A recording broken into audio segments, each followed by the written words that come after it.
Hey, what's going on, friends, family? Yeah, it's been a little bit. It's been a minute since I recorded a video, but that is life. It's all good. But look, I want to shoot this video for my fellow fathers, brothers, men out there, or my sisters who really think this would be a phenomenal gift or good information for the men in their life. Specifically talking about raising our sons and even being raised yourself, right? And it's okay if you're a man and you didn't have the relationship that you thought that you should have had, or maybe there were some gaps in your dad's game to really give you the principles you needed to be the man that can handle raising and protecting and serving and being there for your family. This is a phenomenal book. So I've talked about it with Courtney in the past, John Tyson, Intentional Father. I mean, absolutely mind-blowing. I totally love it. I want to speak directly about one point he talks about. Hold on.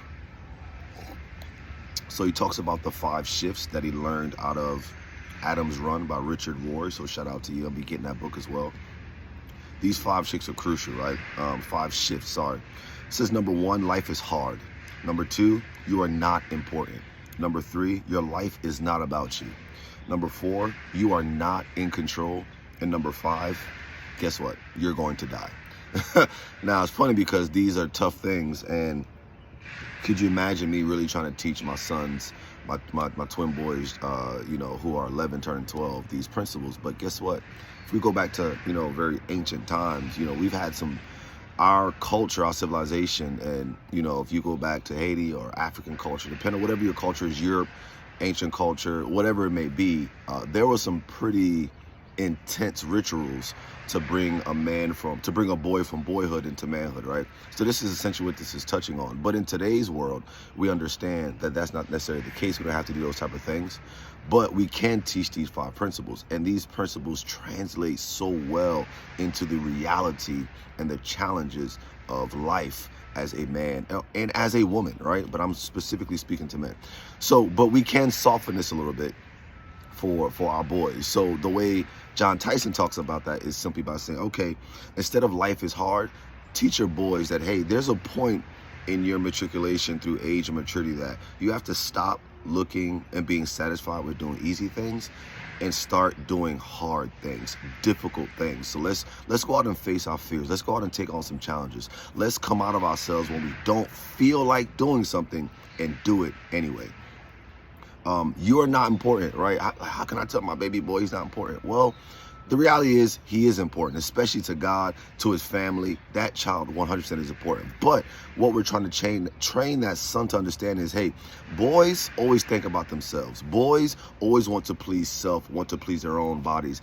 But it gets to a point in manhood where you want to start thinking about others, right? When I wake up in the morning, my first duty is to connect with my creator, to connect with Yahweh, to connect with God, to thank Jesus for the blood that he shed for my life. And after that, my second goal is to serve my family. Now, some people might think, well, that's crazy, bro. Like, what about you? What about... Nah, I get all that I need from the above. And as I get that, my job is to serve my family, to serve my wife, to see how she's doing, to serve my kids, to be able to provide for them love, comfort, protection, so on and so forth, right? And guess what? My wife does the same thing. Her first duty is to connect with her creator. And her second duty, in my opinion, is to see how can she serve the family. And that's the beauty of family, that when our heart is to serve each other, there is no lacking. So there is a point where we have to train our boys that it gets to a point in life where you no longer have to live a life selfishly, but selflessly,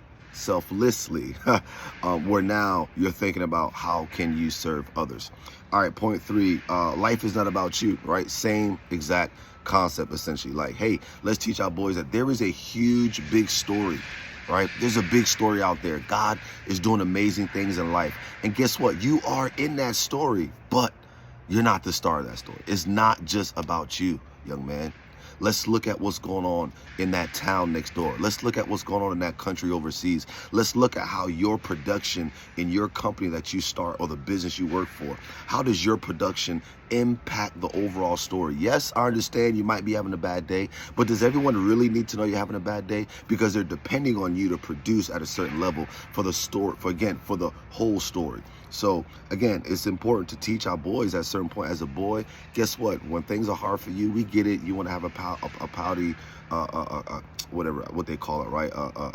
A temper tantrum or whatever, and we all come serving you. But there comes a point in manhood when things are going tough. It's not about you. All right, two more. You're not in control, right?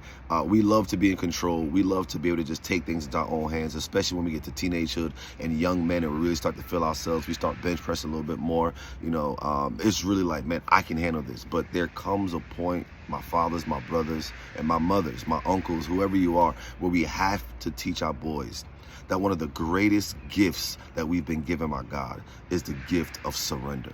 To be able to say, you know what, I don't always have to have the answer. I don't always have to know what the next step is because I have one above that's already set the steps out before me. So surrender. You're not always in control, young man. It's okay when things happen and you have to just sit back. And lastly, and probably one of the most difficult conversations to have with your son is that, look, from the day you were born, you begin getting older. But really, from the day you were born, you started the process that's going to lead to death. And that's okay. That is okay. Because the beauty of that is that though you leave this mortal life, because if you choose to make a decision to accept Jesus Christ as your Savior, life truly doesn't end. Eternity begins. So at this point, when you're 12, 13, 14, whatever age you are, as you begin to get ready for manhood, there is a point where we have to teach our boys to stop only thinking about the temporal things of this life, but how does your decisions today impact your eternity? So look, hope this bless you. This is a much longer video than I thought, but I think it's vital information. And again, it's not necessarily mine. Go get this book. There's so many more nuggets in this book. And, even shout out to one of my brothers in the faith, Sam Bueller, who actually recommended this book to me. Absolutely amazing. So God bless y'all.